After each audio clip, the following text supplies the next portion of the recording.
한겨울 매서운 추위가 계속되는 가운데 감기로 고생하시는 분들이 많으실 텐데요. 이 좀처럼 떨어지지 않는 지긋지긋한 감기에 대한 오해와 진실. 이슈 10분 체크해서 알아보겠습니다.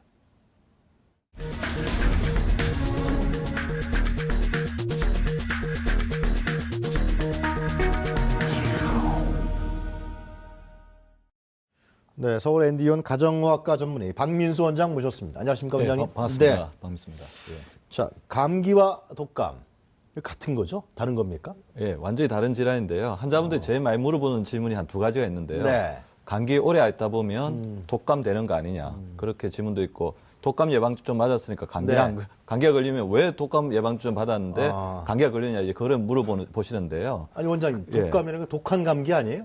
독한 감기라고 이제 설명할 수도 있지만 네. 완전히 바이러스가 다르거든요. 그래요? 그 감기 바이러스는 한 200종 정도가 있고요. 네. 우리 독감은 인플루엔자 바이러스라고 하는 특정한 바이러스로부터 발생하고 완전히 다른 질환이라고 보시면 돼요. 예. 바이러스의 질과 종류가 완전히 다른 거다. 예, 그러니까 독감 바이러스가 훨씬 더 독하다고 보시면 되는데요. 감기는 이제 주로 콧물, 재채기, 네. 기침처럼 호흡기 이렇게 위쪽에 어떤 증상으로 나타나는 국한적인 질환이고 여기도 네. 이제 37도 그렇게 많이 나지가 않고 뭐 네. 1, 2주 되면 저절로 낫기는 하는데 네. 독감 같은 경우는 인플루엔자 바이러스 나타나는 전신적인 질환이라고 보시면 됩니다. 그러니까 여기도 이제 39도에 이제 고열이 생기고 네. 근육통, 심하면 구토까지도 할 정도로 네. 온몸이 이제 아픈 질환이고 감기는 그냥 두면 이제 대부분 낫지만 감기는 좀 쉬면 낫는 거네요. 예, 감기는 이제 그러니까 치료를 할 때는 보통 이렇게 콧물이 안 나게 한다든지 가래를 이렇게 먹게 한다든지 그런 더 대정적인 요법으로 치료하지만 네. 우리 독감 같은 경우에는 때려 놓치면 큰일 나거든요. 48시간 이내에 바이러스 제제를 써주지 않으면 노약자나 어린애들 같은 경우 굉장히 어떤 치명적인 질환, 폐렴이나 이제 기관지염, 천식으로 발병할 수 있기 때문에 네. 정확하게 감별 진단해 주는 게 필요합니다. 그러면은 본인이 말이죠. 내가 감기에 걸렸는지 독감에 걸렸는지 어떻게 알 수 있습니까? 그러니까 자가 진단하면 안 되고요. 네. 그러니까 열이 이제 많이 난다. 네. 39도씨 이상의 열이 많이 나고 네. 근육통이 되게 심하고 우리 독감 경보가 이렇게 뿌려지잖아요. 그죠? 네. 그럴 때는 병원에 가면 요즘에 또 기술이 발달해가지고 간단하게 코에서 채취해가지고 진단할 수 있는 독감 검사도 있기 이게 때문에 독감인지 감기인지 알 수 있다 이거죠. 자가 진단해서 병을 키우지 말고 네. 그때는 자기 주치의한테 찾아가는 게 굉장히 중요합니다. 그건 괜히 버티지 말고 말이죠. 낫겠지 그러다가 뭐 간단하게 콧물이나 기침 나면 조금 보일 수 있는데 열이 많이 난다든지 아니면 이제 이렇게 우리가 특히 65세 이상의 네. 이렇게 만성질환 가지고 계신 분들이라든지 임산부 그다음에 어린애들 같은 경우는 독감 경보가 나면 우리 어떤 그 감기 증상이 좀 심하다 싶을 때는 병원에 가서 빨리 치료하는 게 중요합니다. 독감은 그 인플루엔자 바이러스라고 하셨나요? 좀 아까. 그 인플루엔자 바이러스는 뭐 비정기적으로 이렇게 우리 사회에 찾아옵니까? 그렇죠. 그러니까 독감 같은 경우는 우리가 이렇게 에피데미라고 해가지고 네. 갑자기 이렇게 아웃브레이크가 생기는 시기가 있습니다. 그런데 주로 이제 12월 달부터 2월 달까지 많이 생기기 때문에 저희가 10월 달에서 11월 달 정도에 독감 예방 접종을 해가지고 대규모 발병을 막는 거죠. 예. 지금이네요. 그러니까 예, 지금 예, 올 때네요. 예, 예. 그러면 감기하고 독감은 치료를 할 때요. 예. 어떻게 달라지는 겁니까? 감기 같은 경우는 한마디로 이야기하면 네. 잘 쉬면 됩니다. 잘 쉬면 돼요? 예, 휴식하고 그다음에 이렇게 잘 드시고 그다음에 콧물이나 이제 가래 같은 게 많으면 조금 네. 번거롭기 때문에 약을 먹어주는 게 중요하고 네. 독감 같은 경우에는 네. 그거 독감 바이러스, 인플루엔자 바이러스를 어떤 죽이는 약이 개발이 돼 있어요. 아, 그래요? 근데 그 약도 48시간 이후에 드시면 효과가 없습니다.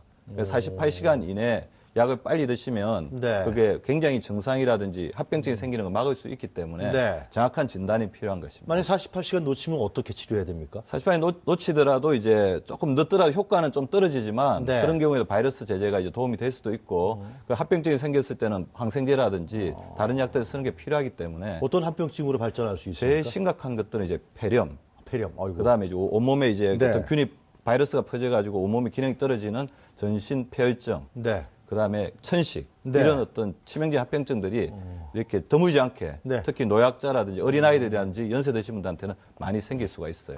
그럼 지금 이제 그 독감을 주의할 시기가 12월부터 2월이라고 예, 하셨잖아요. 예, 예. 그럼 이 날씨하고 관계가 깊은 겁니까, 독감은? 예, 날씨하고 관계가 깊지만 우리가 많이 하는 오해 중에 하나가 네. 날씨가 추워지면 네. 기온이 내려가면 이제 오히려 이제 감기나 독감이 많이 그렇죠. 걸린다고 하는데 네. 그거는 이제 맞는 말이기도 하지만 틀린 네. 말이기도 해요. 왜요? 왜 그러냐면 우리 극지방에 보시면요. 네. 오히려 이제 극지방 너무 춥잖아요.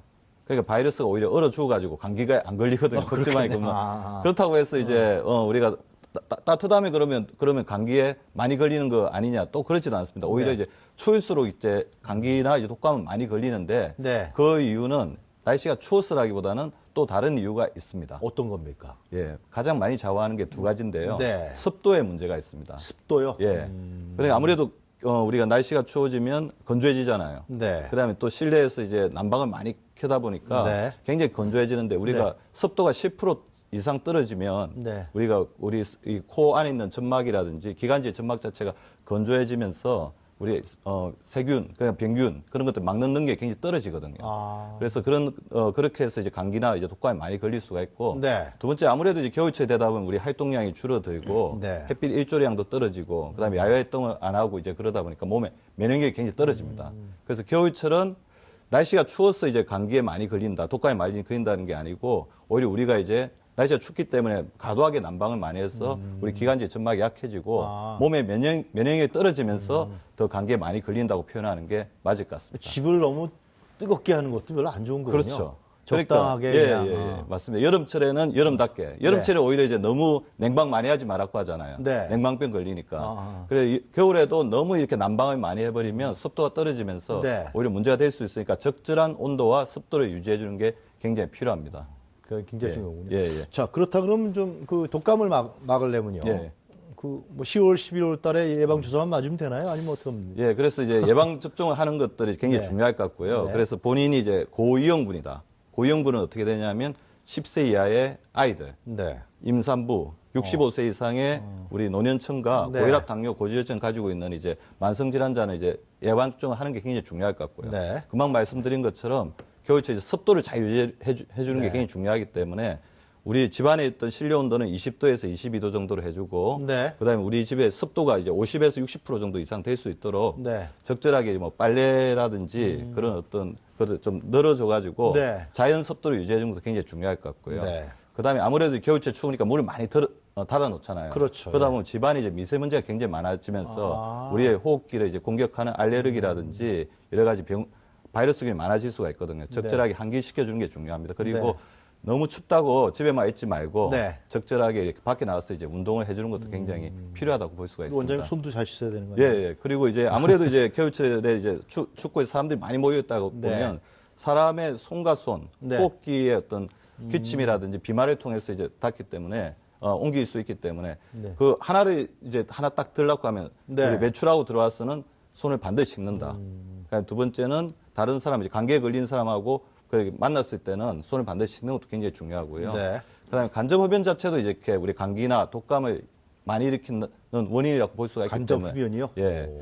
그래서 집안에 조금 이렇게 취약증이 있는 사람들은 네. 이제 집에 들어오기 전에 네. 흡연자 같으면 이제 담배 피는 것들을 조금 이렇게 인터벌을 둔다든지 그러니까 담배를 피신 분하고 직접적으로 접촉 안 되도록 네. 간접 흡연을 좀 피해 주는 것도 굉장히 중요할 것 같습니다. 네. 그리고 하여튼 고열이 생기면은 바로 병원에 가야 돼요. 예, 그죠? 고열 39도씨 이상의 고열이 있거나 그러니까 이거 독감에 안 걸리는 것도 굉장히 중요하지만 네. 독감에 걸렸을 때 빨리 이제 진단하고 치료하는 게 굉장히 중요하기 때문에 얼마 전에 A형 인플루엔자가 하나 이제 유행했고요. 아마 이번 설날 때 가족들이 또 모이고 이렇게 네. 많은 사람들이 모이고 이렇게 교류하다 보면 또 B형 인플루엔자가 다시 대규모 유행할 수 있기 때문에 제가 말씀드린 것처럼 손을 깨끗이 씻는다.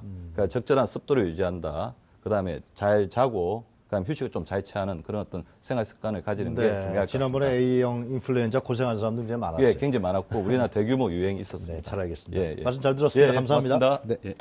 네, 지금까지 서울 ND원 가정의학과 전문의 박민수 원장이었습니다.